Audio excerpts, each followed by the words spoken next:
There's a moment in your bones when the fire takes over. Blood is running, heart is pumping as the battle gets closer. They can say what they want now, 'cause we'll be screaming out, we can be heroes everywhere we go. We can have all that we ever want. Singing like Ali, rocking our bodies, standing on top like a champion. Keep your silver, give me that gold. You'll remember when I say we can be heroes everywhere we go. Keeping us down is impossible. We're unstoppable. We're unstoppable. We're unstoppable. We're unstoppable. We're unstoppable.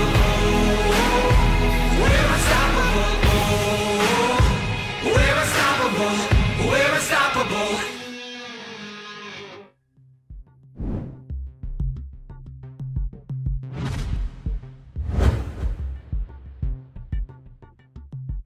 Ngayon, kulang pa rin kami sa practice kasi tuwing gabi na lang kami nakakapag-practice kasi nga may pasok, tapos gabi yung uwian. Pero hindi naman katulad dati kasi si JB nakakapunta na sa bootcamp at nakakapaglaro kami. So kahit ganito ngayon ang standing namin, hindi pa rin kami magpapahuli sa mga nasa taas namin kasi kami yung defending champions hindi naman kami papayag na matalo na lang kami ng basta-basta Group stage pa naman to Pagdating ng playoffs, siguro doon na kami magseseryoso at papakita namin kung ano talaga yung tunay na lakas namin bilang champion ng PGS. Sa next na laban namin, mga kalaban namin ay BRE. Winning streak sila ngayon, tas kami rin. Pero hindi porket ganon magpapatalo kami. Hindi rin namin sila pagbibigyan kahit humahabol sila papuntang playoffs. Sa mga fans ng Team Manila Eagles, sana kahit hindi kami nangunguna ngayon, kahit natatalo kami, sana wag pa rin kayong tumigil na sumuporta sa amin kasi tuloy ang laban namin kahit nandito pa rin kami. Magandang hapon mga summoners! Welcome dito sa 2018 Bacchus Pro Gaming Series Spring Split!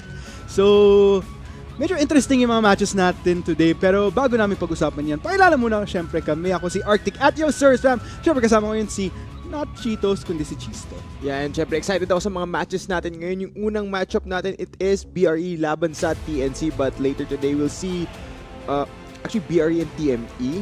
And then, I'm going to correct myself on that. Excited ako kasi in the second match of today, it is IPT versus TNC. So, of course, very important match, very exciting matches today. So, inaabangan ko talaga lahat yun, Arctic. I'd have to agree with you, Chisto. I mean, with these weeks coming down to the wire, actually, almost every single match you kind of look forward to kasi dito na talaga magkakaalaman kung ano yung magiging overall seeding pagdating natin sa playoffs. Although, may week 7 pa naman tayo. Pero, medyo magandang indication na kasing magiging performance into week 6. Lalo na kung titignan mo yung week 7 matches natin talagang medyo interesting. Pero, we'll be discussing that a little bit later on pa during the day. So, for the meantime, of course, we're gonna talk about the present match. Yun nga, gaya nga ng sabi ni Chisto, it is going to be Varsity X-Rage Esports and Team Manila Eagles. So, what are your thoughts so far on this particular matchup? Yeah, and gaya ng sinabi ni Marky nung kanyang interview, yung performance so far ng TME is hindi parang defending champions in the sense where last bit nakita natin, they were quite dominant, whereas this bit, they looked a bit shaky. Pero andun pa rin yung championship mentality ni Marky na alam niya group stage pa lang to, and once playoffs comes, magseseryoso na sila and doon na talaga lalabas lahat ng galing na kayang ibuga ng Team Manila Eagles. Whereas yung Varsity X-Rage Esports, so far yung nakita ko sa kanila is the moment na pinasok nila si Arday as their starting AD carry, sobrang laki nung naging improvement ng team and they look so much more comfortable playing on the Rift. And yan yung parang poster boy ko in a way ng pwede mong gawing changes sa roster na oo, medyo risk siya in the sense na I mean, you've been weeks into the PGS tapos biglang magkakaroon ka ng shuffle. Pero yun nga, yung minimension kasi natin sa BRE, si Arday, di naman siya yung tipong kinuha lang nila kasi nakitaan nila ng potential. Kasama nila si Arday nung Piltover's Finest Series leading up to yung qualification nila sa PGS. Kaya may experience na talaga. And nakikita naman talaga natin, not just with Shanna in the bot lane, but overall as a team, nakikita na natin yung comfort nila with Arday. Hindi lang dahil sa nakasama lang nila, pero very very complimentary si Arday sa kung anong strengths na meron ang Varsity X-Rage Esports bilang isang team. Yan, gaya nga nung sinabi ko, mukhang mas komportable sila and kailangan nila lahat ng edge na makukuha nila, especially laban sa Team Manila Eagles, defending champions ng PGS. Pero yun nga, Team Manila Eagles at the moment, they are struggling. They haven't shown the same level of consistency as last bit, if I recall correctly. Pero yun nga, it's still a tough test for BRE if they want to come out on top today. And interesting test indeed for the team. Talking about Team Manila Eagles though, I mean, this is a team that has had high expectations. I mean, a lot of people ang taas ng expectations just because they were the champion going to last. Pero nakita naman natin nung unang weeks ng PGS, sobrang nag-struggle sila. Pero na-mention nga ni Marky na at least ngayon, gaya rin ng BRE, medyo nasa winning streak phase na sila. Medyo mabibreak na nga lang siya for either one of these teams going into this match. Pero I'm really interested in seeing whether or not yung improvements na nangyari sa BRE, will it be enough to at least go head-to-head with former champions? Because we're looking at a very fresh brand going up against something that has been pretty much established, especially with that champion win nung previous split. Yeah, alam mo, Arctic, feeling ko kayang-kaya ng BRE na i-overcome or i-upset yung TME ngayon. It's just, kailangan nilang ipakita yun sa execution nila once they come on the roof because sometimes they make some weird calls, especially around the Baron area. If they're able to overcome these problems we've seen in the past, I think they have a very good chance na talunin tong TME ngayon. Yeah, I don't know, man. I'm personally interested. Actually, kung pag-uusapan natin yung as far as who we might be expecting to perform, it's so tricky, at least for me, kasi I've been very vocal na about how I'm personally proud of yung mid laner ng BRE, si Jaime, kasi I was able to work with him before. Bata mo yun. Yeah, bata ko yan eh. Tapos, for TME naman, I mean, if you're gonna look at all the players across the board, I've been very vocal about how sobrang paborito ko si Marky and Rox as my favorite bot lane in the PGS of pretty much out of everybody that has been there so far. So, it's so tricky. But looking at performance-wise, I'm personally thinking that it could lean towards TME, pero it's hard to think din kasi Varsity X-Rage Esports, ang gusto ko nun sa kanila, aside from yung improvements with Arday, si XGXP rin. Every single week, nakikita natin yung adaptation niya na 2 weeks back, he brought out Nunu, and then going into the previous week, binani Nunu, what did he bring out? He brought out the Skarner, which was another champion na medyo nag-start ng bumalik as of the recent competitive season. So, it leaves me wondering, like, every single week, I wonder kung ano ang dadali ni XDXP sa table going into every single match. Yan, gusto ko yung point na ginawa mo na parang si XDXP naumuna pagdating sa meta ng junglers kasi siya yung naunang maglabas ng Nunan. I think siya din yung naunang maglabas ng Skarner dito. And of course, for all the viewers out there, we are playing on patch 8.3 and Skarner is probably one of the strongest junglers at the moment. And yeah, I think I wouldn't be surprised to see either him or Coops pick up this champion once we head on to the match. And speaking of Coops though, because looking at Team Manila Eagles, si Coops naman, I mean, since we're talking about the junglers already, with Coops, what I do like about him is, kumbaga, there's a lot of noteworthy junglers here, but as for Coops, there's some pretty clear superstars kasi sa Team Manila Eagles, like JLC. Marky, for example. JLC has made that infamous, that pretty much famous line that he was released nung GPL run nila. So, but then again, what I like about Coops kasi, we don't really talk about Coops as much, but if you're gonna get into how TME functions as a team, andun kasing factor na sobrang complementary ni Coops sa mga laners niya, na he's really a team player that's geared towards making the other people on TME really shine. And nakikita naman talaga natin yun na kapag malaki yung influence ni Coops as early as the laning phase, sobrang it just becomes magic for Team Manila Eagles. Yeah, so if they do start this match, I'd like to see Coops on those junglers that can be proactive, such as signature picks from the Jarvan and the Zac. He's super proficient on these champions, and yun talaga yung key ng Team Manila Eagles if they want to proceed with their game plan and win condition. I think Coops as a jungler enables the members of TME to carry.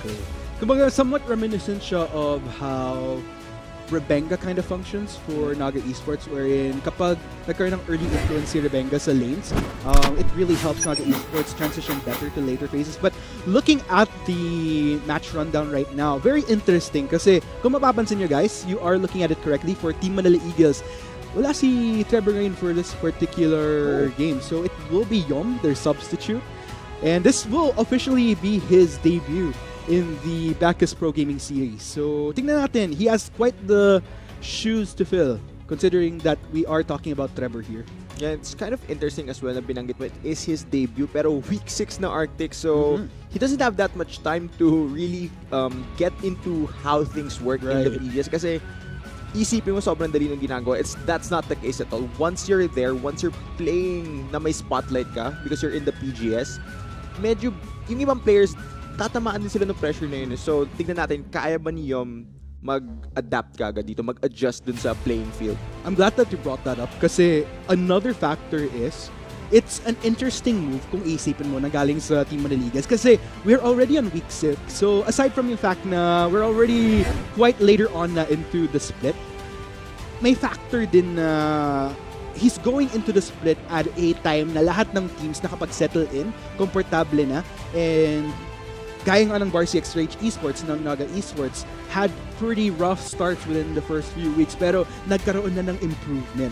So, Yom is kind of going into this series na I'm going up against a team that has shown signs, and parang dito palang matetest kung ano yung how he actually fares against other players in the PGS right now. Kasi we have no idea, we have no basis sa kung how he is as a mid laner filling in for Trevor.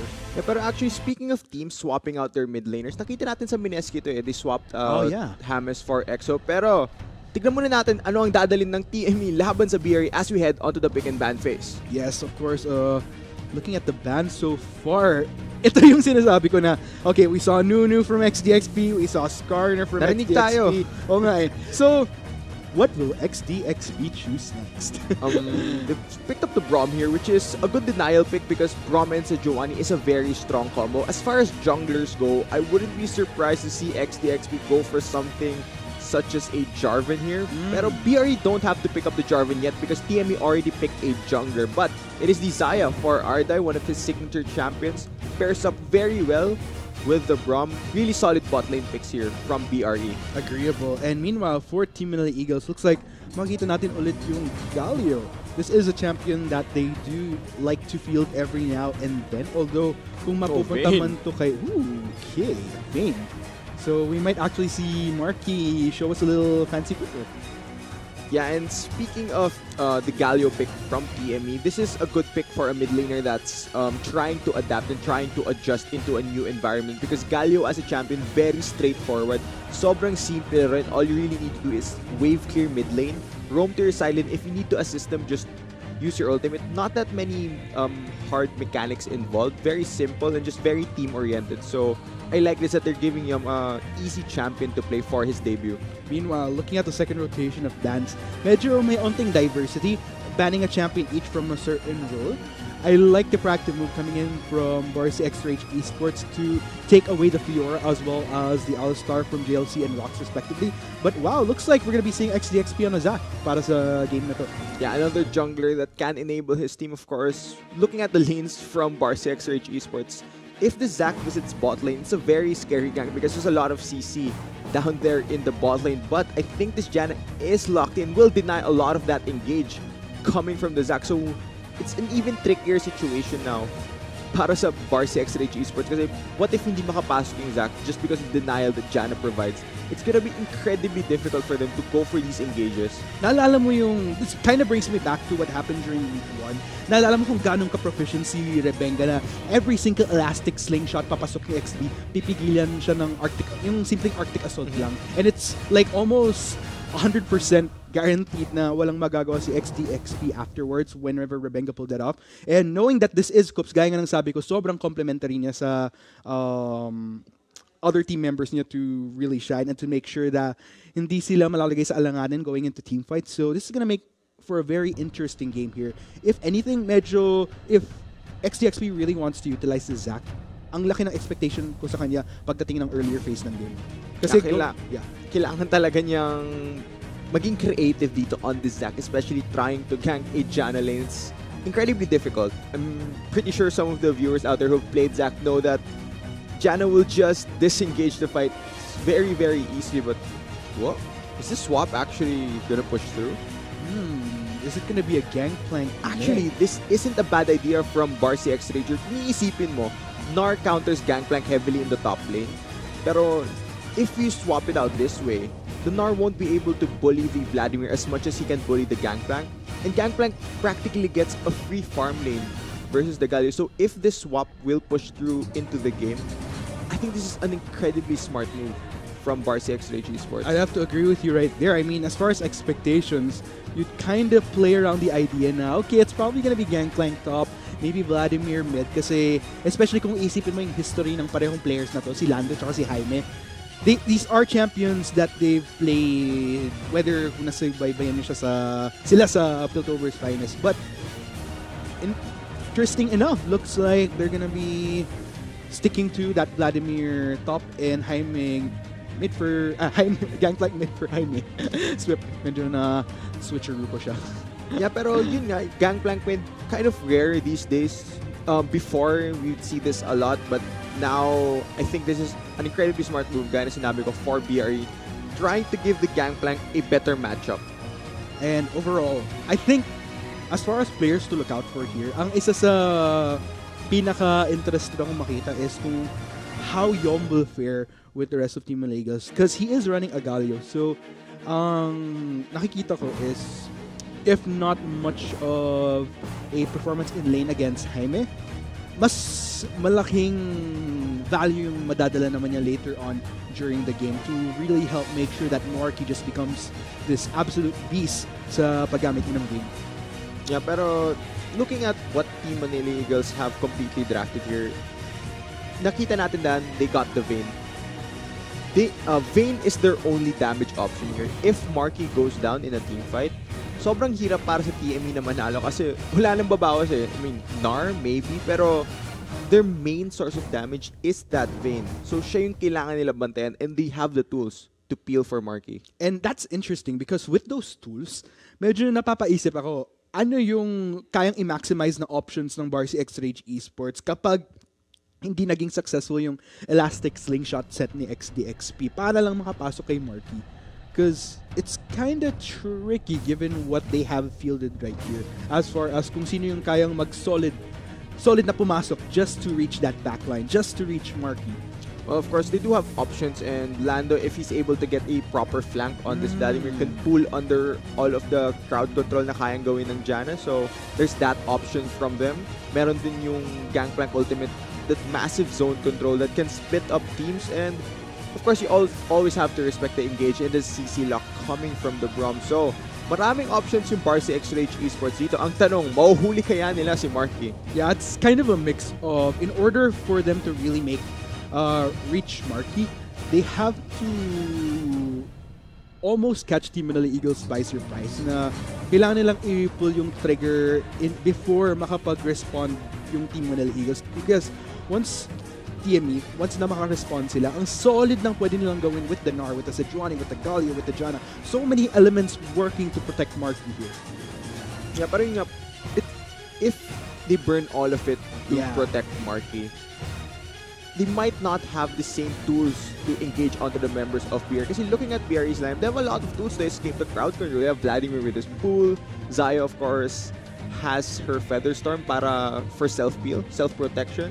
And Gangplank as well, having that cleanse effect in his W. So, mahirap din i-lockdown yung members ng BRE. And I guess we'll just have to find out whether or not both teams can perform. Pero syempre, narinig nyo na yung pinag-usapan namin ni Chisto. Let us know rin kung ano yung thoughts nyo sa kung sino potentially mag-shine dito sa match na to. Will it be Team Manila Eagles? Kung supportahan nyo ang ating 2017 Summer Season Champions, #TME win. Or ang mga baguhan ba, alam kong medyo maraming #Lando Army sa chat natin. #BRE win. Let's go ahead and head on to the Rift to see how it goes down.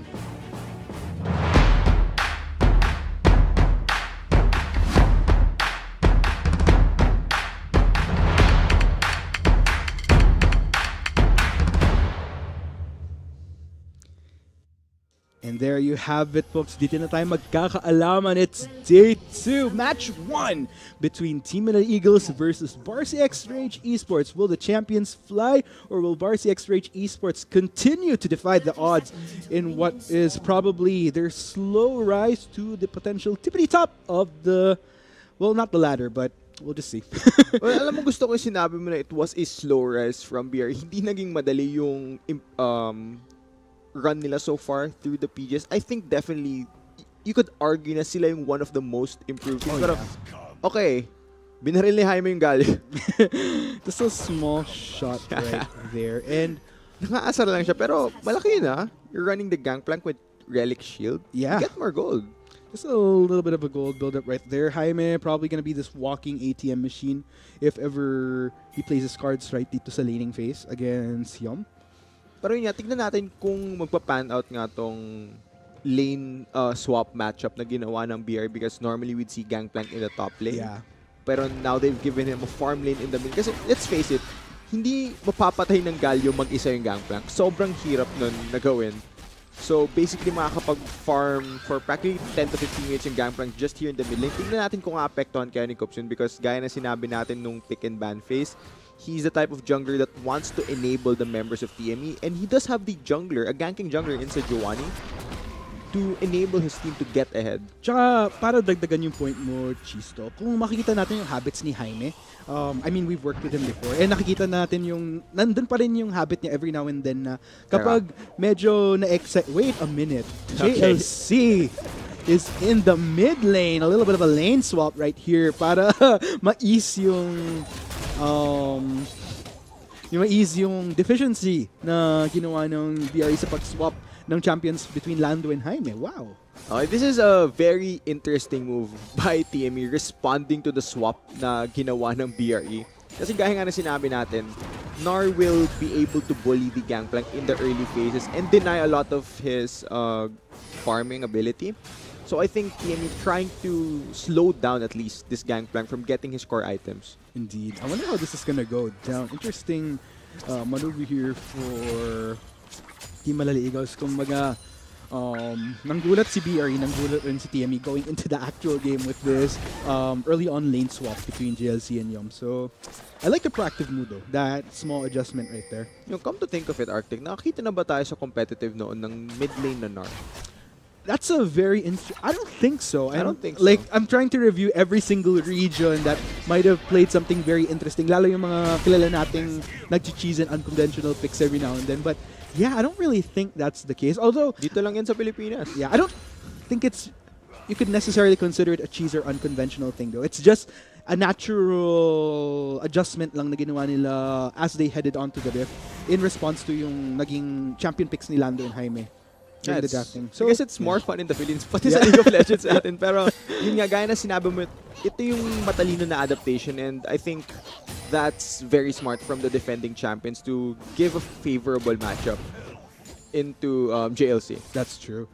Meanwhile, let's go ahead and see how they're faring though. In all fairness to Jaime though, looks like okay, a little bit of a damage there onto JLC. So nakita naman natin whenever either side can get a bit of damage, they do, they try, they can.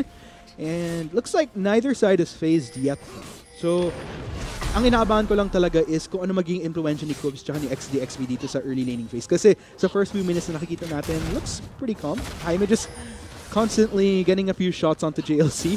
Pero isipin mo, Arctic, kung yung Gangplank and Nar matchup nasa top lane, mas mahirap yun para sa Gangplank because top lane is a very long lane compared to mid lane. If this matchup was up there in the top lane, pwedeng gawin ni JLC is freeze yung wave and then i-zone out yung Gangplank. Pero mas mahirap din gawin sa mid lane because it's a shorter lane. Ooh! And, okay, Lando actually just kills the Galio. So, going back to what I was trying to say about difference in mid and top lane, yes, kayang i-bully ni JLC yung Gangplank dito. Pero, mas mahirap siya. Hindi ma-deny as much si Jaime. And man, that really worked out for Lando right there. Unfortunately, we weren't able to catch that. Pero dahil nga na unsealed spellbook yung rinara ni Lando, has the luxury of going for an early ignite for that easier stance at getting Yom for that first blood. So nice proactive move there from Lando. And tingnan natin kung makakapag-transition to sa much more of a better build-up para sa Varsity X-Rate Esports. Pero isipin mo din pinilit ng BRE na mag-adjust yung laners ng TME dito. Parang home court advantage pa rin Arctic na, okay, magdadala ka mid laner sa top lane. Ibang lugar to, magdadala ka ng top laner sa mid. Iba pa rin yun eh. So maybe factor din yun kung paano na nakukuha tong mga maliliit na advantages. Gaya nga ng first blood na nakuha ni Lando in the top lane. And I think based on what you were explaining earlier nga sa difference na kung nasa top sana si Nar versus sa mid lane, in a way, kahit nag-adjust sila based on sending JLC sa mid, Yom sa top side, kumbaga, andun na-adjust nila yung matchup, pero as far as the terrain that JLC has to work with in the mid lane, so there is still a bit of an advantage pa rin para kay Jaime since they are working with a much more smaller space in comparison nga sa top side na medyo mas malawak. Okay, so para sa mga nanonood dun na kakapasok lang dito sa stream, pinag-uusapan namin ni Arctic mid lane na wag yung gagawin sa rank games nyo yan. Hindi yan magandang idea kahit anong matchup pa yan, pero yun nga, gaya ng pinag-uusapan natin, it's a different environment for JLC and maybe since inalis siya sa comfort zone niya, it will give an advantage to Jaime who has practically forever played mid lane competitively. Pretty much. Yeah.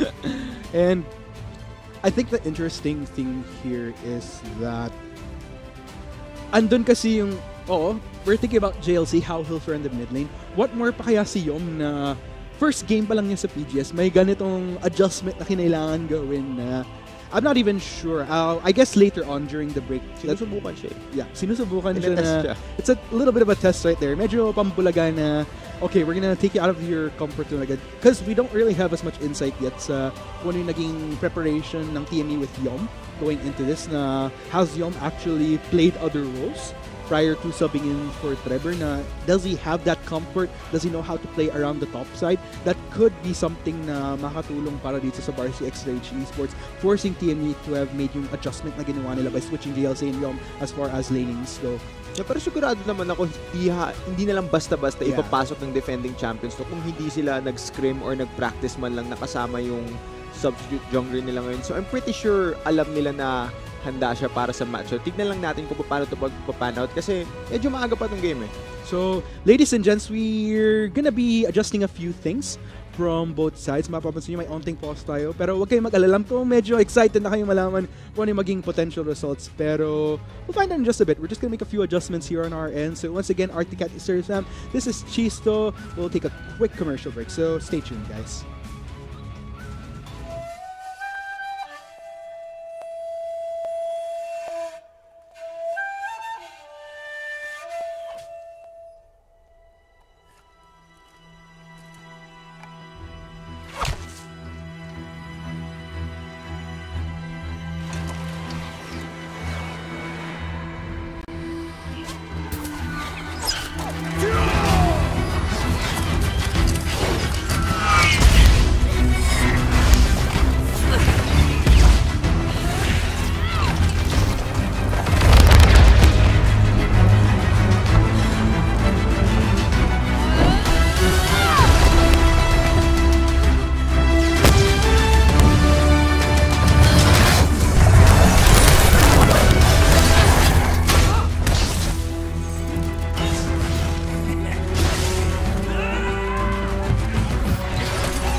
how far we go, we end up here.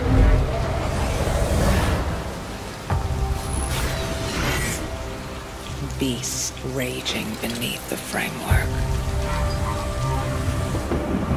snapping at the cage. One instinct, one command.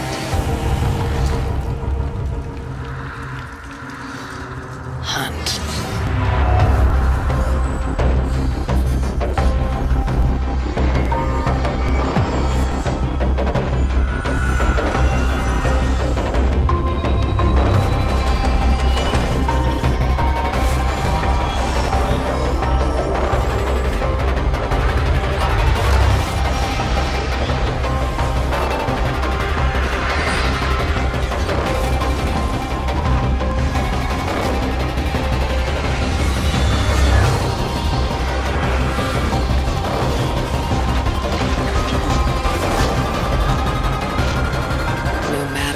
Far we go, we return.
Why, Annie?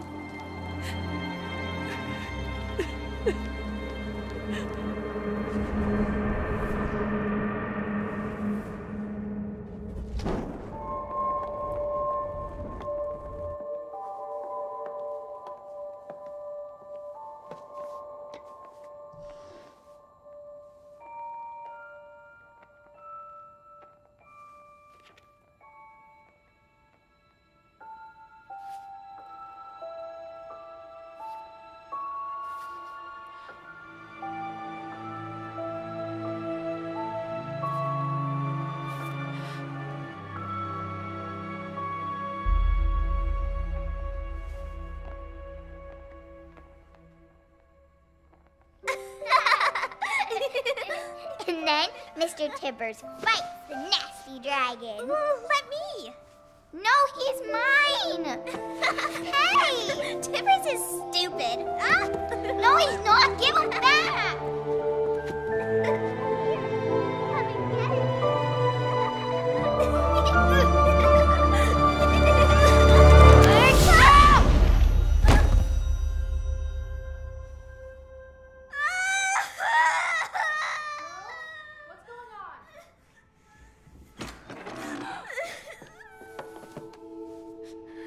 What did you do? She took Tibbers. What is wrong with you? It was an accident. Daisy started it.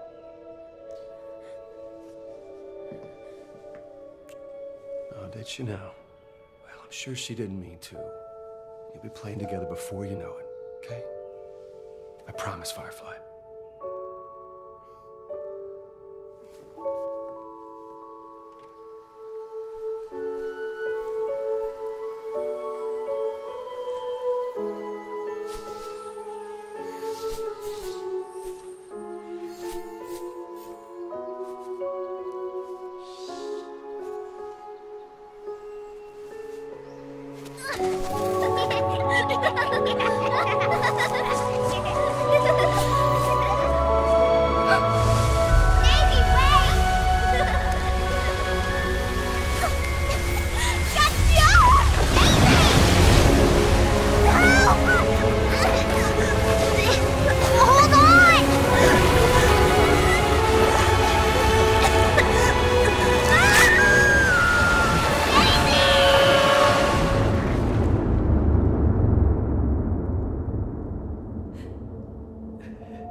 You can't blame Annie. She's still our daughter.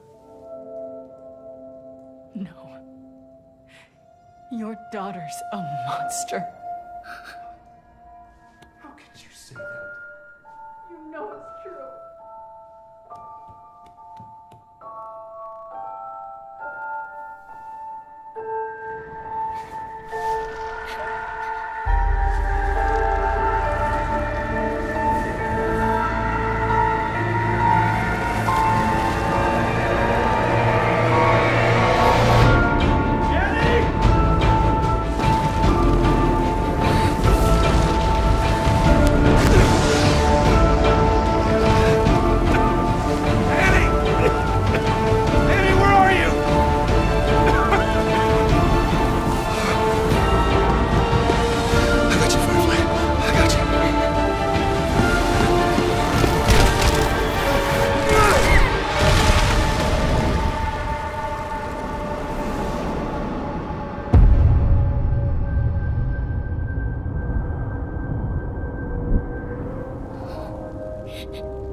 Shut up!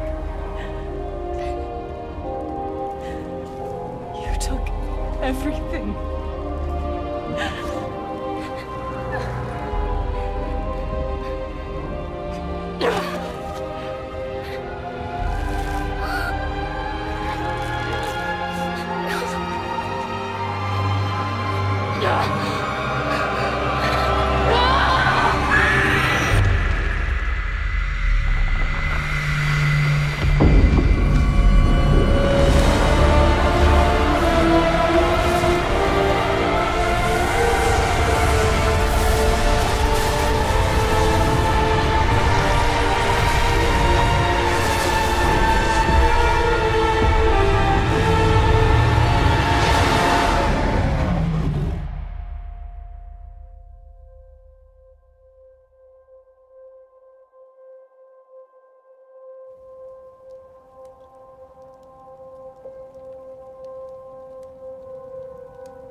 Nyo sa screen nyo, it's still same picks and bans. So basically, it's just more of a reset back to the 0-minute mark. So a little bit of a fresh start here. Let's go ahead and see how this will pan out for both sides. Yeah, pero yun nga, nag-remake yung game. Same picks and bans, pero let's talk about what happened before the remake happened, where nasecure nga ng BRE esports yung first blood. So medyo maapektuhan sila dito ng malaki kasi momentum na sa side nila yun na nakakuha na lamang si Lando, pero now nag-reset na sila. And in the previous game, we saw that TME did a move to match the solo laners of BRE kung saan yung NAR yung pinatapat nila dito sa Gangplank, pero mukhang nakakuha silang oras na mag-isip tungkol dun sa matchup, and it's actually the Galio now matching up versus the Gangplank. So looks like before the remake na nakita natin kanina, nagkaroon nga ng preemptive move na I guess na-realize nga nila na medyo nagkaroon nga ng deficiency para dito kay Yom sa top side na nakaresulta sa first blood na nakuha ni Lando. So instead of going back for that lane swap, with this remake right here, magka-transition na lang sila into just sticking to whatever lane GLC is Yom to set to go for. Yeah, and napaka-frustrating na para kay Lando kasi it's very difficult to secure first blood, especially solo kill-wise. He wasn't ganked, he just straight up 1v1 his laner. So all that effort will go to nothing really. So now we've reset. Tignan natin kung kaya bang ulit ng BRE yung early momentum nila, and talagang matalo tong team nila Eagles. Yes, and of course sa mga bagong tutok lang dito sa ating game right now, kung napapansin nyo nga, para dito sa team ng Eagles, unfortunately, wala si Trevor para sa game na to. Kaya ang substitute nila na si Dom, ang pinilit nila para dito sa mid lane. Then, tingnan natin. Kasi itong debut niya dito sa Bacchus Pro Gaming Series. So, hindi natin sure if kung ano yung magiging performance niya and kung ano yung magiging synergy niya with the team. So, may onting pause tayo ulit mga kaibigan. Chill lang tayo. Abangan sa susunod na kabanata. Sa susunod na episode ng TME at Bar 6 Rich Esports. Napaka-frustrating ito. I mean, for everyone really. For us casters, for the players especially, and for the viewers out there. And walang may gusto nito, Arctic. Let's face it. Walang may gustong nagkaka-delay sa ganito. And yeah, I mean, we just have to deal with it. Yeah, kumbaga it's something that just naturally happens. Kahit hindi lang sa atin, pero pati sa mga ibang regions, nagkakaroon ng mga ganitong technical difficulty minsan. And I guess in a way, frustrating siya. Pero kumbaga, especially kung ikaw yung player, itong mga bagay na to, as much as possible, dito natetest kung will you allow it to get to you? Or magkakaroon ka ba ng mental discipline na, okay, parang onting break lang to. Kaya pa rin namin manalo, hindi naman siya makapekto sa how we'll go about the game. So, looks like we'll be resuming now. Natin, yan na ba ang final na resume dito? Pero gaya nga ng sinabi mo, Arctic, tungkol sa player mentality, especially pag merong mga delay at mga pause, syempre, papasok into each matchup, meron silang mga game plan, meron silang mga specific na gustong gawin. And all these delays, yung tipong naka-warm up na sila, tapos hindi sila makakapaglaro, napaka-frustrating nga nun para sa mga pro players natin. So, nonetheless, let's go ahead and see kung paano siya makaka-apekto dito sa dalawa nating teams. I mean, para dito sa Team Manila Eagles, with the exception of Yom, lahat naman sila may competitive experience. So, kumbaga, almost any type of scenario, any type of deficiency, napagdaanan na halos ng karamihan ng members ng Team Manila Eagles. Esports. I mean, ilan dito lang ang may actual PGS experience. Actually, si Lando lang tsaka si XDXP as far as kung sino naka-field ngayon. And take note, Lando has had 2 splits in his belt with TNC. 1 split naman para kay XDXP, having been on Infuse before. So, we'll just see how that pans out for him. Yeah, hopefully madadala nga nila yung experience. Magagamit nila especially since medyo nga frustrating beginning dito sa game na to. We'll just have to wait and see though because it's still very early into this game. Hindi pa nga tayo humabot na 5 minuto eh. That's true. I mean, there's still a lot of space for both sides here. So far, looking at how things are going, medyo nagkaroon na nga tayo ng chill moment. Looking at CS differences, medyo nag-start na nga tong build-up. Favored kay Jaime. 28 to 38 of a difference. Tapos kung mapapansin mo, medyo naka-push pa yung wave kay Jaime ng onte. Medyo balanced pa rin. Not super push in, but a little bit of a push in nonetheless. Yeah, I think in this matchup, gaya ng sinabi natin, Gangplank into Galio is a very, very strong lane for the Gangplank because he just gets practically a free farm lane where walang magagawa yung Galio to deal with him. But unfortunately, Arctic, mukhang meron na naman tayong pause. Meron tayong technical difficulties, unfortunately. Sorry to the viewers out there. Yeah, don't worry guys. Hindi namin kayo iiwan. So, dito lang kami. Yeah, para dito sa lang inyo. kami para sa inyo. Yeah. But, I guess, while we're waiting din, kasi we've pretty much been talking a lot about what's going on in the match so far. We talked about player matchups.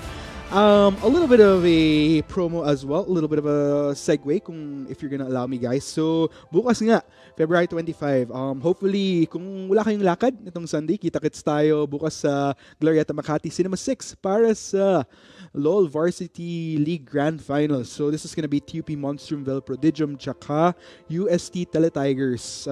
Mag-juke out. This is technically parang history is gonna be made kasi ang laking elevation para sa collegiate esports na magkaroon ng varsity league. So, malalaman natin who will be the very first to actually pull off that feat as the very first champion of the LVL. Yeah, and sigurado ako, Arctic, ikaw mismo, given your involvement in the LCL and collegiate esports in general, sigurado ako masaya ka na it's taking that step. So, yeah, just like Arctic said, it's the first ever LVL. So, kung wala kang lakad, come and watch with us. Yes, and take note, tickets are still available. Feel free to purchase. Make sure to secure tickets, guys, kasi limited lang. Yeah, limited lang yung tickets natin. So, you want to make sure that you secure at least one of those tickets for yourself. And selling right now sa Glorieta Makati for only 150 pesos. At sulit yung 150 na yun, actually thinking if bibili ba ako ng ticket or not. Kasi, as casters, may access tayo. Kasi, yung 150 na yun, isipin nyo, if you buy the ticket, if you attend the event, magkakaroon kayo ng Star Guardian Soraka na skin. So that's worth 250 RP, right? So sulit na. You pay 150, makakapanood ka ng LVL Finals. May Star Guardian Soraka pa. And from what I hear, sa nakita kong post sa LCL page, if you're one of the first 100 to attend, may dagdag freebie ka pa. Kaya yun. Oo nga, nakikurious na ako. Sana, hopefully... Kahit sa atin hindi sinasabi kung ano yung Oo freebies. nga eh. It's a mystery. But, it's pretty sobrang sulit in all fairness. And hopefully, we'd see you guys there kasi yun, me and Chisto will be there, Vulcan will be there. A lot of some of your favorite players from the LVL will be there as well. Alam kong may mga ibang teams na, kahit hindi sila nakaabot ng Grand Finals, andun pa rin sila to support the actual league. Kasi napakalaking step talaga ng LVL para sa collegiate esports. But, ikaw, Chisto, do you have any other points that you want to point out for LVL?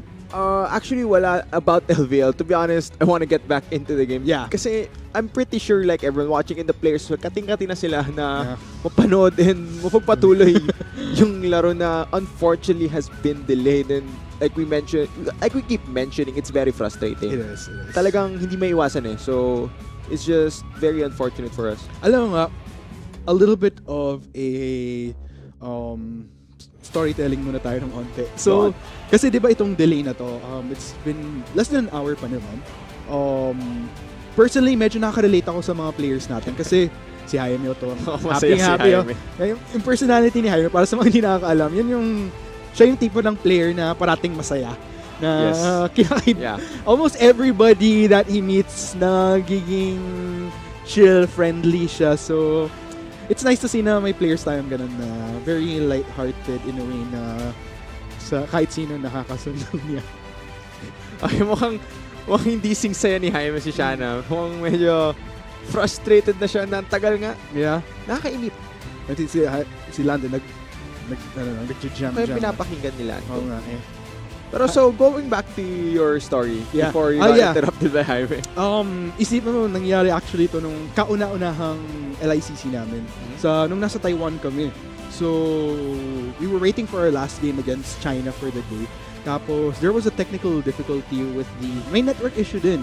And it went on for, I can't even remember, but it was pretty long. Like, I'm not sure if kung umabot ng 2 hours maybe, but it was that long na we ended up needing to see kung maayos ba siya, kung okay, will we even be able to play our game today, or kakailanganan ba namin gumising ng maaga bukas to play it kasi kinabukasan nakaschedule dapat yung semifinals and finals, but that was still group stage pa.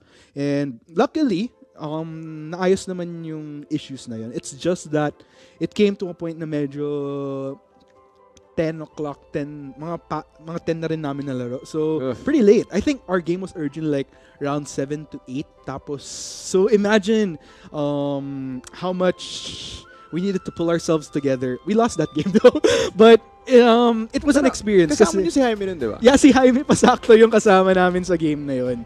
So, at least, kasi, gaya nga rin sabi ko, Jaime was one of those light-hearted guys. So, at least, sila yung mga TIP boys, medyo okay naman sila. Because the fact na nakapunta sila ng Taiwan was already enough an experience for them. Pero that's the type of mentality you need na no matter whatever is thrown at you, whatever unexpected circumstances come, dapat andun pa rin yung positive mentality na hindi mo siya hayaang maka-apekto sa laro mo. Hindi naka-apekto sa laro nila. Yun nga lang, natalo pa rin kami. And medyo masakit yung pagkatalo kasi talagang yun yung biggest stomp ata namin nung. But it was an experience nonetheless. And ngayon nakikita natin TME. Si GLC mukhang galit eh. Well, why not use that yung rage, yung pent-up frustration. Yeah, and then you're gonna bring it out into the game like, raw. Well, I mean, feeling ko nakaka-relate yung ibang summoners na yung paggalit na galit ka na, minsan gusto mo lang mag-lol, tapos pinipigilan ka pa ng nanay mo or something like that. yung mga tipong kwento na ganun, I'm pretty sure may mga tao nakaka-relate sa ganun. So, definitely. Yeah, dadaanan din ng pro players yun. So, it's a very relatable experience for them. I mean, even tayo, nung mga Timo Cups, Piltovers Finest, nagkakaroon ng mga ganong delay. So, di talaga siya naiiwasan. Yeah. I mean, it's very unfortunate.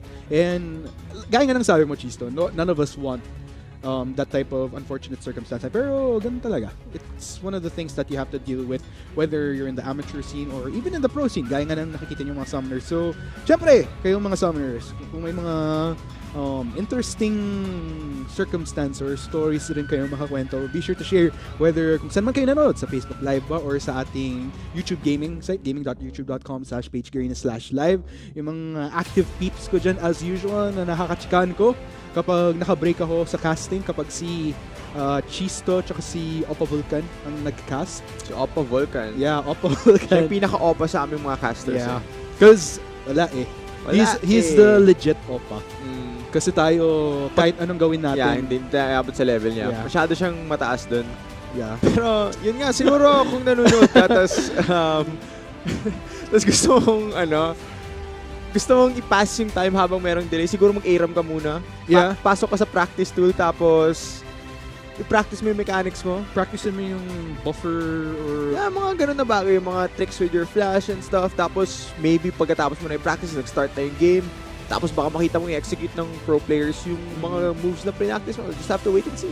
Yeah, and it's interesting kasi speaking of pro players, kung ano yung mga nilalaro ng mga PGS players natin, nakakatuwa kasi yung iba nating nakakalaro sa... Okay, quick insight ulit guys. Kasi after ng PGS last night, nag-community games kami. And so, yun, kung gusto nyo magkaroon ng chance na makalaro kami, be sure to check out our pages din. But I'll have to hold off right there. Yes! Mamaya na tayo magkwentuhan ulit. Chisto, let's head back into the ball game. Once again, ito ang Team Manila Eagles at Parsi X-Rage Esports. This is Game 1, Day 2, Week 6 of the Bacchus Pro Gaming Series. Alam mo, Series. Arctic at this point, feeling ko dapat nagdadasal na tayo. Yes. Na sana hindi na madelay itong game. One player, guys. Yes. Sana hindi na madelay ito. Matapos na natin itong Game 1. Marami ba tayong matches ngayon? We have a possibility of 6 matches and... Okay, nag-pause na. Dito tayo magdadasal. Dasal ka, Chisto. Sige. Yes. Kung di nyo lang nakikita. Okay, resume ulit. Try ulit. So, back into the ball game once again. Yes.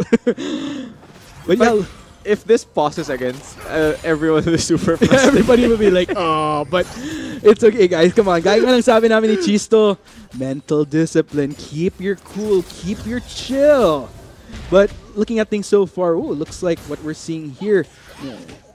Tuloy pa rin hinabol ni JLC itong si Lando. Nandito rin si XDX para tulungan siya. Ultimate will be popped up by Jaime. Lando though gonna try to go for the outlane. That will be first blood. Coops trying to salvage JLC but won't make it in time. Patuloy pa rin hinabol ni XDX itong si Coops. Medyo malayo pa itong si Coops sa safety ng kaniyang side ng mapa. Nandito rin si Jaime para tulungan na habol itong si Johnny. Medyo nakatambay dyan sa brush pero mukhang di na i-pursue nitong ni XDXV tsaka ni Jaime yung jungler ng TME. But nonetheless, first blood para dito kay Lando. So medyo bawi naman kahit pa paano sa... Yeah, ganun din yung nangyari ng unang game. And I think JLC a bit too overeager dun sa all-in niya. Hindi niya nirespeto na merong ignite itong Vladimir ni Lando because he is running the unsealed spellbook. And given na call lang yung item ni JLC nun, not enough damage yet to actually burst down the Vladimir this early into the game. Pero once he died, he did pick up the Hex Drinker. So that means na mas may hirapan si Lando ngayon na patayin si JLC dahil sa magic damage shield na bigay ng Hex Drinker. I'm wondering though, I mean, with all said and done with this first blood, you also have to give credit to the global coming in from Jaime here, which did allow him na makakuha ng assist kahit pa paano. Actually, kahit lang dun sa vicinity si XDXP, technically wasn't able to reach in time para makakuha rin ng assist. But still, nonetheless, nandun siya. Nawala, at least, andito siguro yung frustration ng iba na sayang yung first blood kanina ni Lando. Kasi, he got it again. So, all is well. Yeah, nakuha din lang niya. Parang, okay, inalis nyo sa akin. Kaya kong kunin to eh. So, yeah. He does show that he can still secure first blood anyway. Feeling ko kahit mag-remake to ulit makaka-first blood pa si Lando. Ganun lang siya kagaling na top laner. Pero yun nga, it is still very early into the game. Hindi pa natin kayang sabihin for sure na dire-diretso na tong lead ni Lando. Totoo yun. Because maraming pwedeng gawin yung members ng TME. There's always the Galio to impact side lanes. Maybe pag nag-all-in si Lando onto the Nar, may lalabas na Heroes Entrance. And nandito rin si Cops. Like we mentioned, he's a type of jungler na talagang tinatry i-enable yung Team Manila Eagles to carry because look at the side lanes from TME, JLC and Marky, both incredible carries for their team. And I think magandang benefit lang na yung jungler nila si Cops is one of the junglers that really tries to enable them. Speaking of enabling, kasi sa TME, napag-usapan na natin yung composition na actually sobrang straightforward in a way na ito yung sinasabi ko na all these members of Team Manila Eagles, sobrang geared sila na to make sure na walang basta-basta makakapasok kay Marky to get the kill onto that key carry para dito sa Team Manila Eagles. Para sa BRE esports, I've been trying to figure out how this kind of works out for them, what their strength is, what phase of the game they actually function best. Alam mo, sangayon ako sa sinabi mo, Arctic. Pagkatapos ng pick and ban, napagtanto ko din na yung draft ng TME, focus talaga sila na bantayan to si Marky kasi siya lang yung main damage dealer nila. Whereas yung BRE esports, makita mo, it's 3 main damage dealers and then frontline na Brom and Zac. So, I think for their lineup, it's how they're gonna find the fight, find the engage on TME. Kasi pag nahuli nga nila si Mark, kapag hindi napigilan ni Rox nung engage na kayang iba to ng BRE, sobrang mapupunta sila sa dilemma.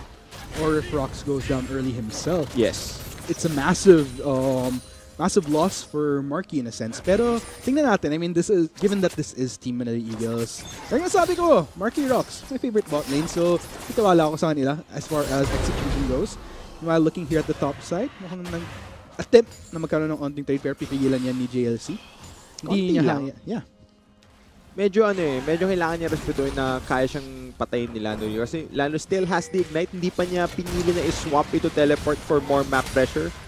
Pinipili niya yung lane dominance eh. That's why people get ignite on Unsealed Spellbook. But no! No. Okay guys, Okay. Abangan sa susunod na kabanata.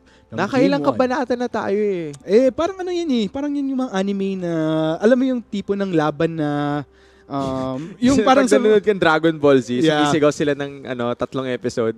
Oh yeah, yung ano nga ba yung basketball, yung sa slam dunk na yung isang ipapasok lang yung bola sa hoop, inaabot ng ilang episodes. Puno ng filler, pero yun nga mukhang so unlucky, Arctic. Sobrang nakaka-frustrate to para sa atin lahat. Pero mukhang makakailang free throw muna tayo hanggang kumabot tayo sa dulo. But yeah, talking about what happened so far, at least I'm pretty sure that with what's happening right now, kasi na-mention mo, di ba, kahit naka-first blood si Lando, magandang start siya sa BRE esports, pero marami pa rin pwede mangyari within the next few months. And I think, ang magandang example niyan is yung games natin with Naga Esports versus, sino nga ba yung katapat nila kahapon? I think that was Mineski. Mineski, yes. Na, kung tutusin, ang ganda ng early games. Ang ganda ng starts ng Naga. Actually, you mentioned the match between Naga and Mineski. Binanggit natin Mineski thrives sa kanilang early game. Yeah. One of the most aggressive teams in the early phases. And Naga was able to match up to them at least for the first 15 minutes. Pero pagdating ng mid-game, I think doon na sila nasimulang ma-outclass ng Mineski. Really showing why Mineski is the best team in the PGS. Looking at this game though, so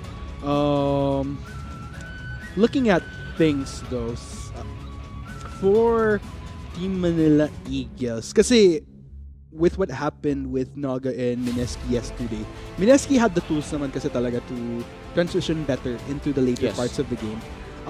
Would you say that TME would have that same feature kahit maging magandang simula ng BRE esports?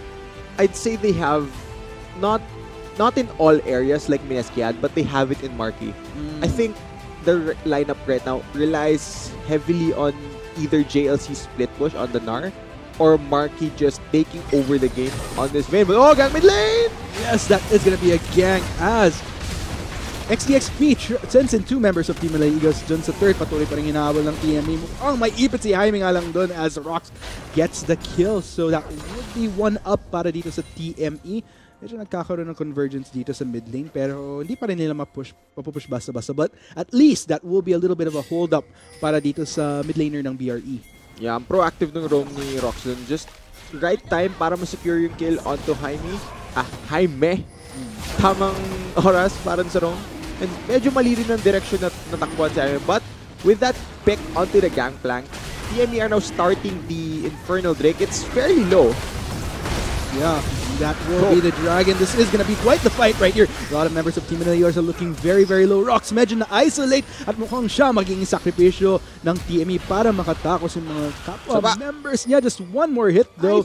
Will Jaime and Lando make it? Yeah. That will be the ultimate for the pop as Lando gets yet another kill. 2-0 now on this Vladimir. Yeah, gusto ko yung idea ng TME doon na okay, nakuha natin yung kill onto the mid laner. Gawin nating objective to. Tama yung call. Unfortunately, meron silang mga factors na hindi tinake into account. But first, let's hold off on that. JLC trying to all in Lando.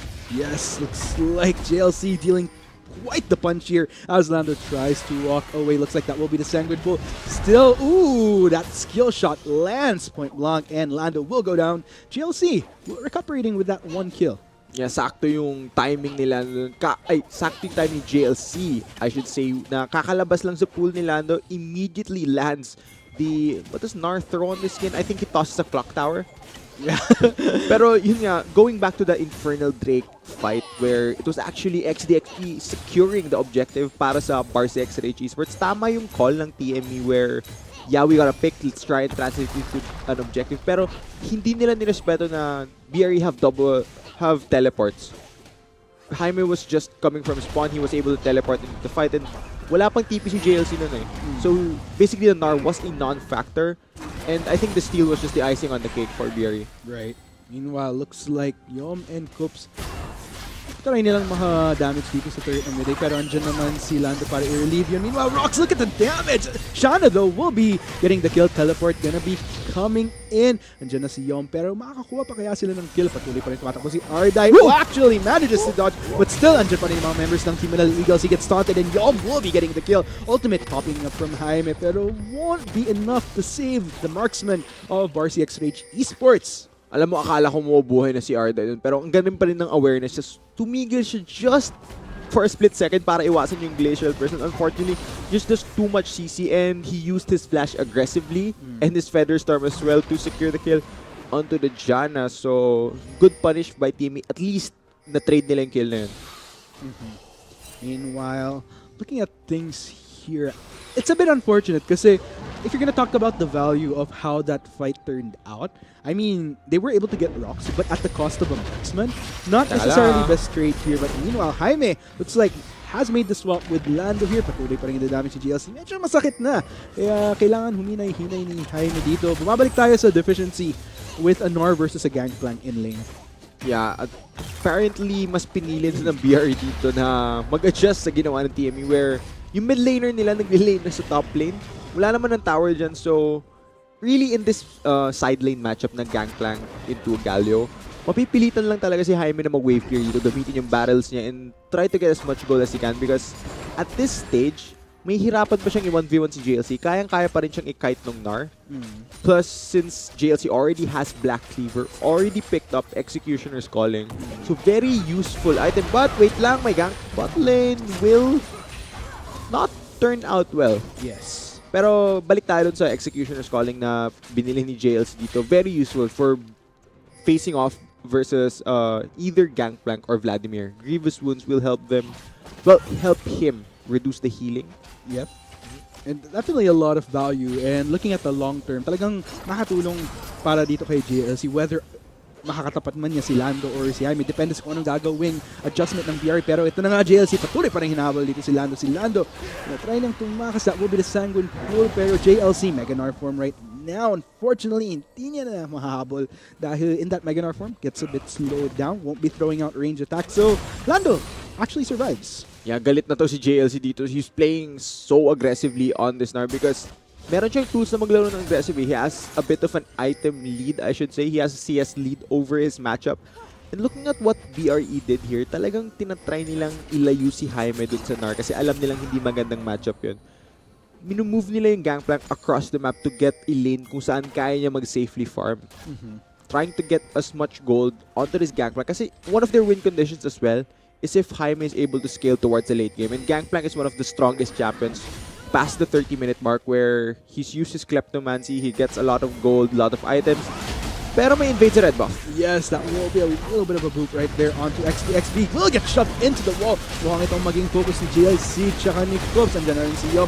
2v3 ang nangyayari ngayon. Jaime goes straight in onto the fight. So does Lando. Tries to go for the burst damage. And looks like TME, they will be on the run. The damage is just too much for them to deal with. Cubs and JLC, they go straight back in. They manage to get Jaime, but it looks like Lando may potentially clean out the fight. But JLC throwing out auto attacks to make the clear, and that will be double kill as TME comes up on top a little bit more with a 2 for 3. Yeah, 3v3 fight, and I think yung edge dun is yung quick decision ni Cubs na instead na yung Zac yung ultihan niya, he tossed his Glacial Prison onto Lando's Vladimir, so na-delay yung burst damage na kayang dalhin ni Lando nung fight na yun because he was CC locked, and I think that decision was the key for them winning that 3v3. Very smart decision galing sa jungle ng TME. And mukhang magiging tricky na to unti-unti para sa BRE esports.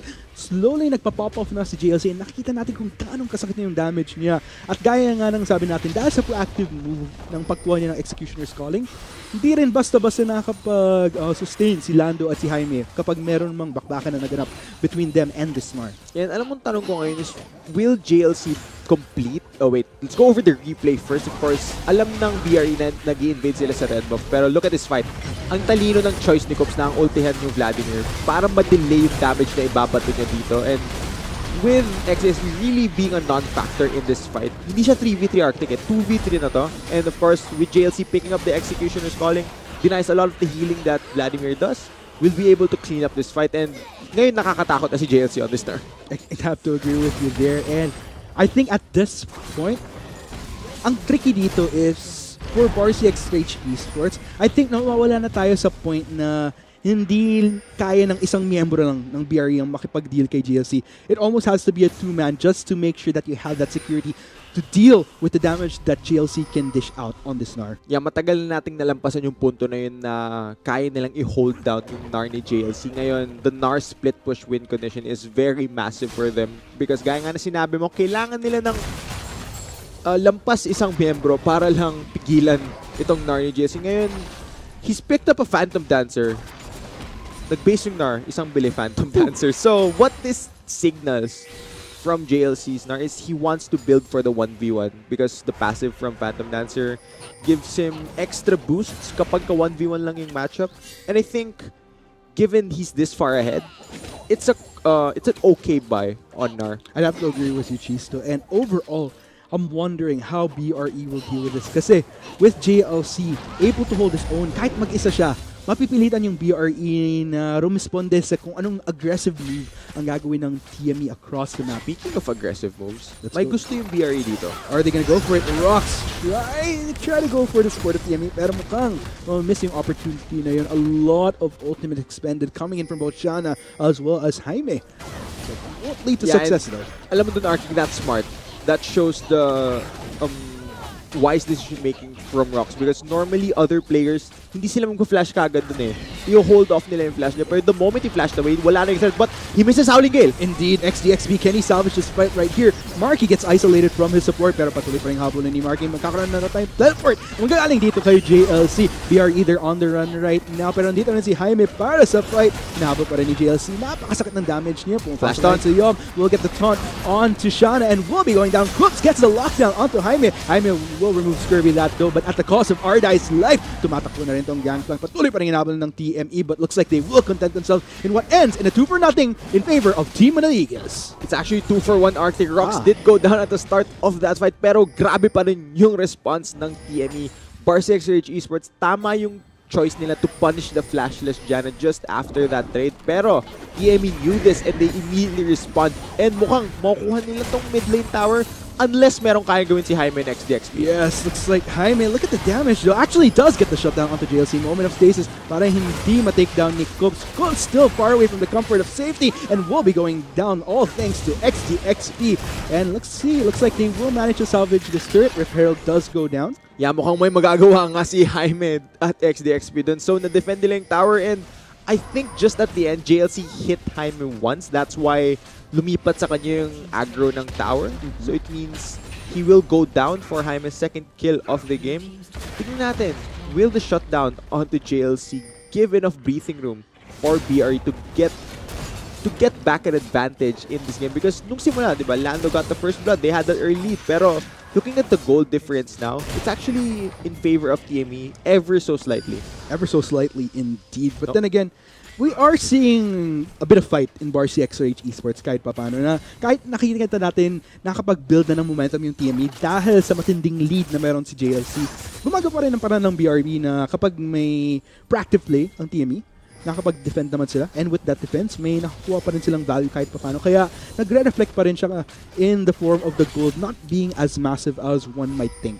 Pero pinag-uusapan natin si JLC dito and yung lamang niya. Tignan natin yung ibang members ng TME. Tignan mo si Marky. Medyo tahimik pa sa game na to. 0-0 and 3 on this vein. Pero he has a CS lead over his counterpart Zaya. Pero teka lang, mukhang ginagang si JLC. Yes, JLC is trying to run it out, but with 2 members, will shove him in. Mukhang re-respond na rin dito. Si Yum will get the knock-up onto Lando. Both members are intent on taking down that key carry, and damage is just too much. JLC will get the kill. Mukhang si XB ang susunod dito kung hindi makaresponde yung members ng BRE. That will be the passive popped out. Masasalvage kaya ni Jaime, but with 3 members of TME will get the takedown in a 2-0 para sa Gusto kong makita yung replay nun because I don't think TME gave Lando a chance to use his pool there because if he was able to pull, I think that would have bought them enough time. Pero yung CC chain ni JLC, the Gnar into the wall-up, into the ultimate knock-up from Gali, ito, taunt.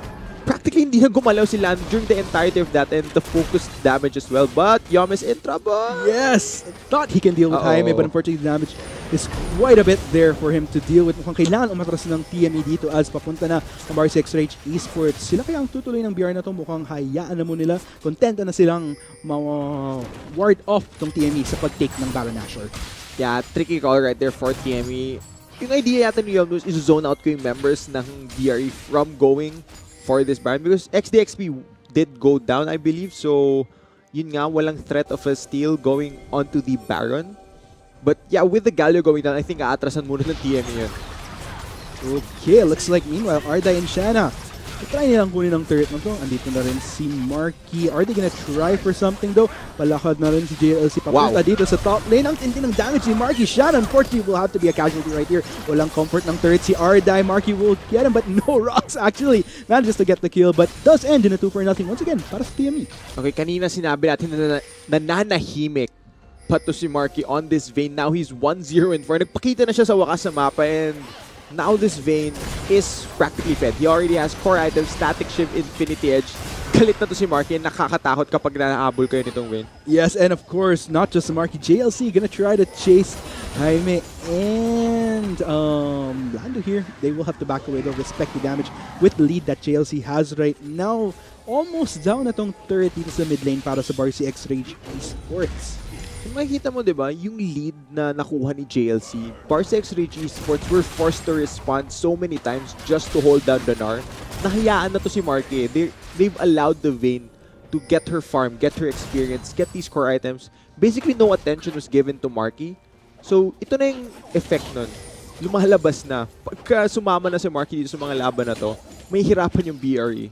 Meanwhile, looking here, ito yung sinasabi ko na JLC, kaya niya niyang i-hold yung sarili niya kahit solo siya na nagpo-push sa lane. So, medyo interesado akong makita kung anong gagawin ng BRE para makaresponde dito sa shoves coming in from Team Malaligos. Lalo na't medyo crucial na nasa past 20-minute mark na tayo. Baron Nashor is up. Under any circumstances, hindi dapat pwede ibigayan ng BRE XRH Esports sa Team Malaligos. And speaking of BRE XRH Esports, di ba meron silang lamang ng early game? They have the tools to act proactively with the Zac, try and use the Braum CC to possibly force these fights laban sa TME. Ang nangyari lang talaga na malala for BRE is ang laki nung nakuhang lead ni JLC and they were forced to give him more attention. And I think since yun nga, nagkaroon ng lead yung Gnar, yung game plan ng BRE dito, which is to possibly try and shut down other lanes, medyo nasira. And if you're gonna think about it, like sa bawat fight, sa bawat skirmish na nakita natin na galing sa Team Manila Eagles, if you look deeper, napakatalino ng ginagawa. Very systematic as to how they go about the clashes. Kasi nakikita nga natin, ang sakit ng damage na kayang i-dish out ni Jaime and Lando. Pero kahit na andun sila, kahit medyo nagdedelikado na at the last minute yung mga health bars ng Team Manila Eagles, because of how they manage their CC, because of knowing who they need to hold down going into those skirmishes to win, it's been pretty good for them. Kumbaga, hindi to yung tipo na gumalaw lang yung TME na ma-overwhelm tong BRE. Even in the clashes that are technically evened out, because of how they manage those fights, it's very, very well played. And speaking of overwhelming BRE, tignan mo yung inventory ni JLC. Meron siyang BF sword. How common do you see a Nar picking up a BF sword? Not very. Look at Jaime, though, sitting at a 13,000, still the highest in terms of gold. It's just that with how these fights have been going so far, hindi nagta-translate yung gold ni Jaime into anything just because of the nature of TME's composition. Yeah, I think at this stage, si Jaime, napipilitan na lang maging wave clear ng team niya because he is playing the gangplank, a lot of wave clear in these barrels. Siya na lang yung pumipigil ng push na binabato ng ng TME sa kanila. Pero this tower is way too low. Walang magagawa si Jaime dyan. Ang nakatamay na rin dito si Shanna at si XDXP sa upper side ng jungle ng BRE. Nag-aabang ng potential set, but unfortunately, TME, hihinay-hinay muna sila. They are gonna start re-establishing control dito sa Baron Nashor side. Yeah, and ito yung move na ginagawa ng TME. Tinatry nilang kunin yung mid priority so that once they have mid lane shoved in, mapipilitan si Jaime na i-clear yan. And the moment that BRE sends members to deal with the mid lane minions being shoved, TME can invade their jungle, set vision around the Baron, and ganun ka-importante yung mid-priority in this game. Meanwhile, looks like, let's go and check out what BRE is doing across the map right now. So nakikita natin, medyo limited na yung BRE as far as their reach in this map. Kung mapapansin nyo, hindi na sila halos lumalampas into TME's territory just because of the pressure, just because of yung control na meron ng TME dito sa game na to. And they don't really want to risk anything kasi kung titingnan mo across the board yung mga champions ng Team Eagles, there's a lot of ways that they could potentially get locked down if they step into territory that they shouldn't. But looks like Ardai and Shana will try to get Yom here. Teleports coming in from both sides. Looks like XDXB will get in. They do overwhelm TME, but looks like the rest of everybody is coming in for the brawl. Rox goes for the ultimate. Jaime kind of has to deal with 4 members here, taking so much damage from Cooks. JLC coming in from the backline. BRE medyo grouped up sila ngayon. Ultimate will come in from Yom. That will be the knockup for the kill onto Ardai. 1-for-1 so far. XDXB. The rest of BRE, they're trying to run this out. JLC takes quite a bit of damage, pero hindi siya takot na habulin itong tatlong miyembro ng Bar 6RH Esports. I-hold ni Shana, but unfortunately, Marky looks like he's gonna be the superstar. Gonna try to clean out passive pop up from XDXP, pero hindi siya makasurvive basta-basta. Triple kill para kay Marky. Jaime, the only surviving member. Makatakas kaya siya? Makatakas naman siya, but that does end in a 1-for-4 plus a potential Baron para sa Team Manila Eagles. Yeah, gusto ko yung sinabi mo dun, Ark, na si Marky nga yung magiging superstar ng TME. But no, Jaime, magkamali! Jaime is trying to run it out. Just one more hit, and that is the shutdown. Ace na para sa Team Manila Eagles. Not to mention the Baron, of course, thrill of the hunt para sa mga viewers natin, but very, very well played para sa TME.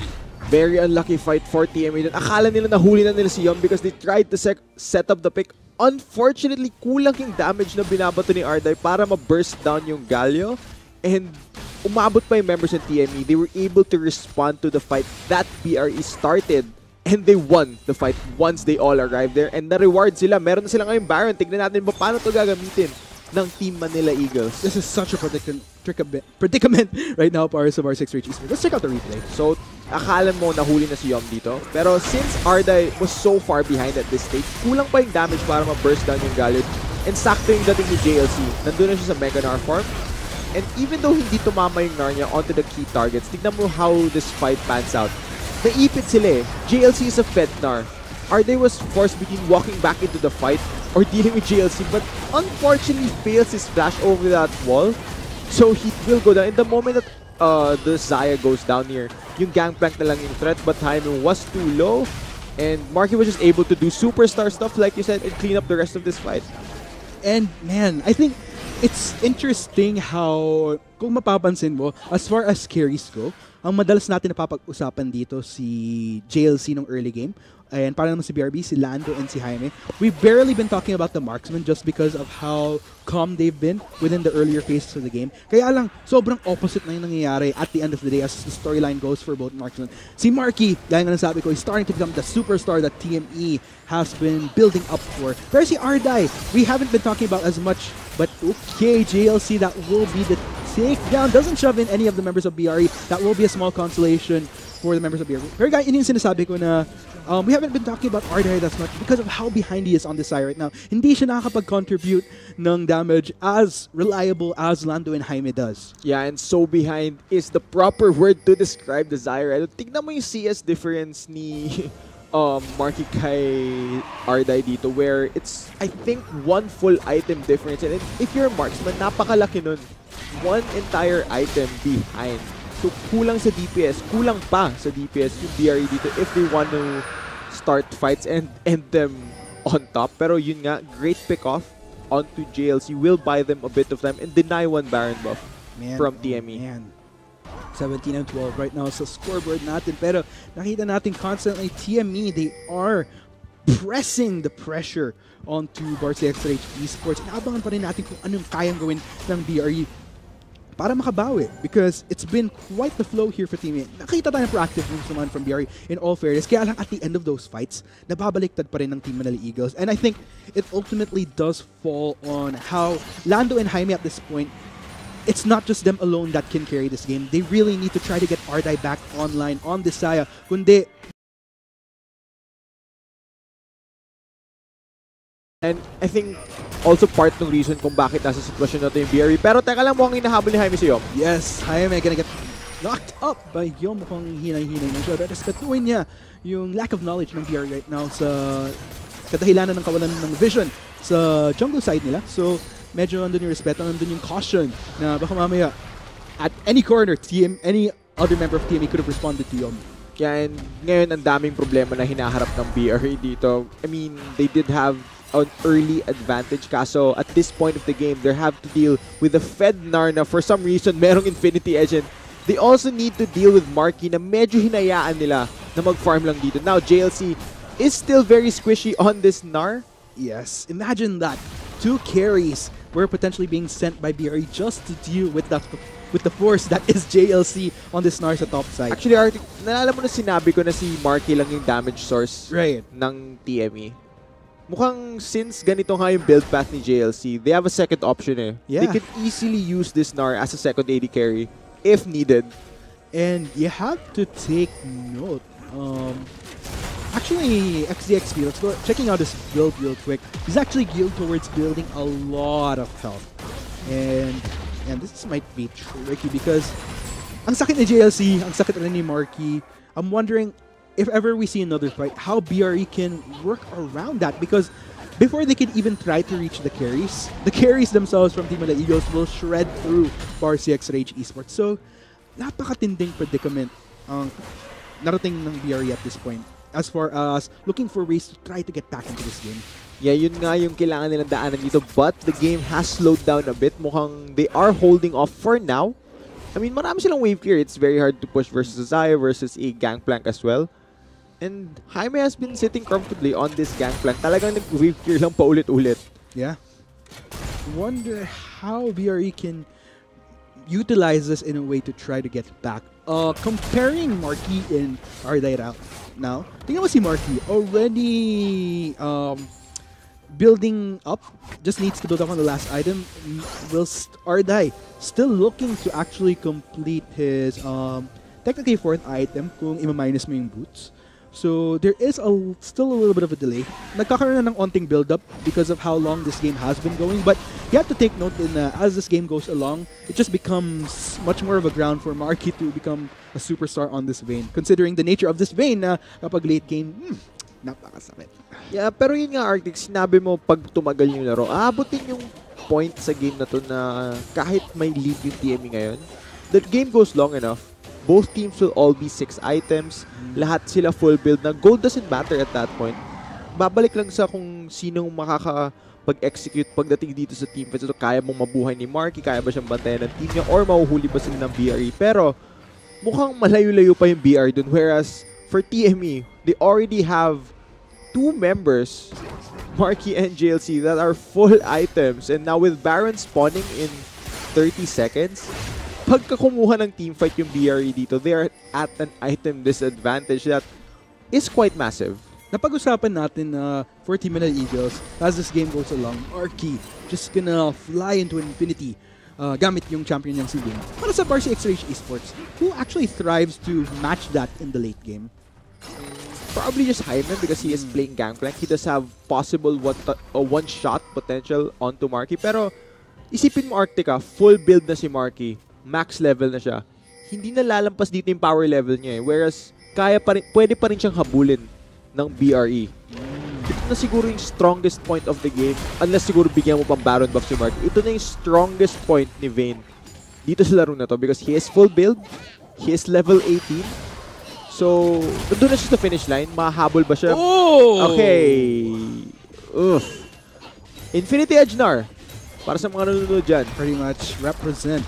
But I think that's such a shame for Jaime kasi kahit andun yung potential damage niya going into the later parts of the game na i-shred tong TME, the fact that he himself is a squishy target, it makes it all the more trickier for him to even deal damage in fights. Sama si Yom.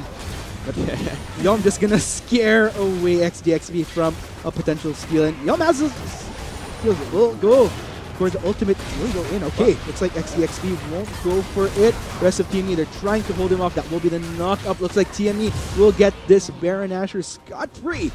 And it's gonna be big.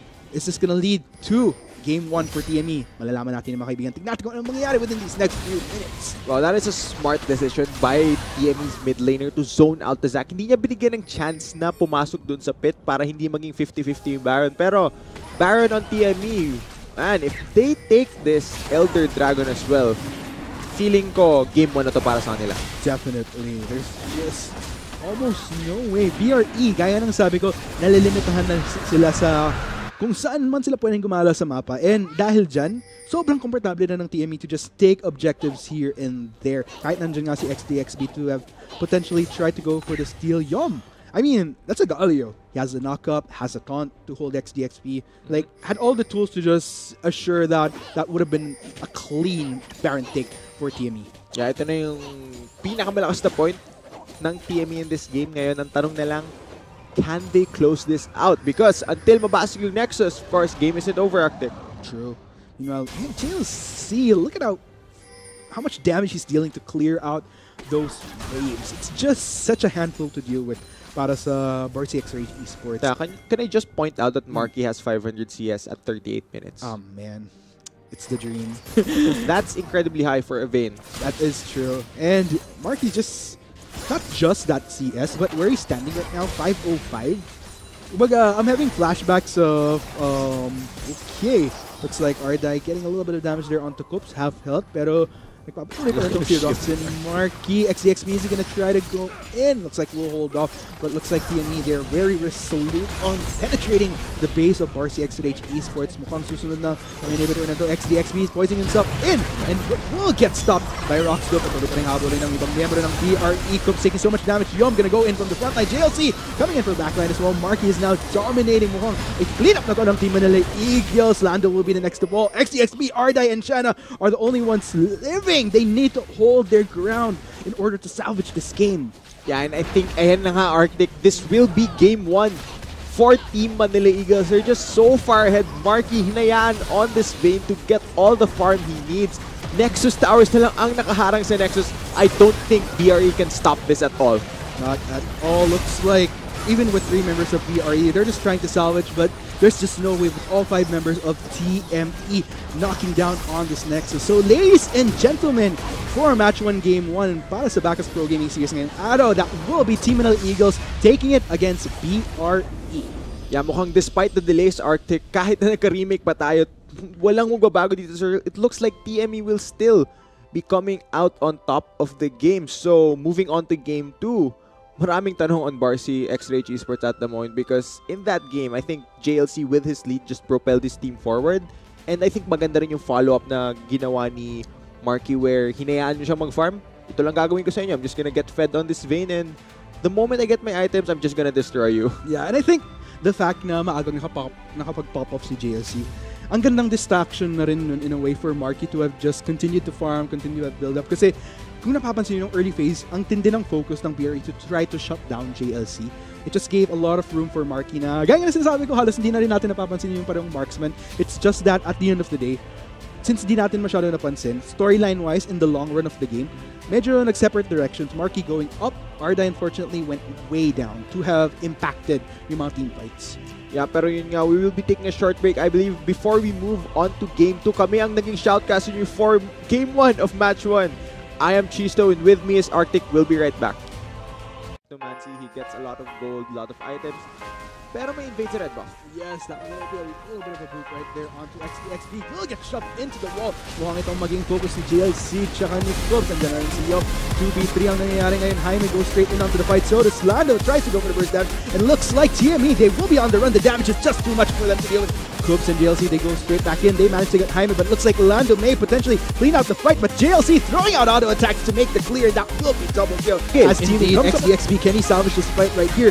Marky gets isolated from his support. Pero patuloy pa rin habol ni Marky. Magkakaroon na tayo teleport. Ang galing dito kay JLC. BRE, they're on the run right now. Pero dito na si Jaime para sa fight. Nahabol pa rin ni JLC. Napakasakit ng damage niya. Flash down to Yob. We'll get the taunt on to Shana and will be going down. Cooks gets the lockdown onto Jaime. Jaime will remove Skirby that though, but at the cost of Ardai's life. Tumatakbo na rin itong BRE. Gonna try for something though. Palakad na rin si JLC. Papunta dito sa top lane. Ang tindi ng damage ni Marky. Shana unfortunately will have to be a casualty right here. Walang comfort ng third si Ardai. Marky will get him but no rocks actually. Manages to get the grenade in for XDXB, poisoning himself in, and will get stopped by Rockscope. Patuloy pa rin habol rin ng ibang miyembro ng BRE. Cubs taking so much damage. Yom gonna go in from the front line. JLC coming in for the backline as well. Marky is now dominating. A clean up na ko ng team Manila Eagles. Lando will be the next to ball. XDXB, Ardai, and Chana. Ang nakaharang sa Nexus, I don't think BRE can stop this at all. Not at all. Looks like even with 3 members of BRE, they're just trying to salvage, but there's just no way with all 5 members of TME knocking down on this Nexus. So ladies and gentlemen, for Match 1 Game 1, para sa Bacchus Pro Gaming Season ngayong araw, that will be Team Manila Eagles taking it against BRE. Yeah, mukhang despite the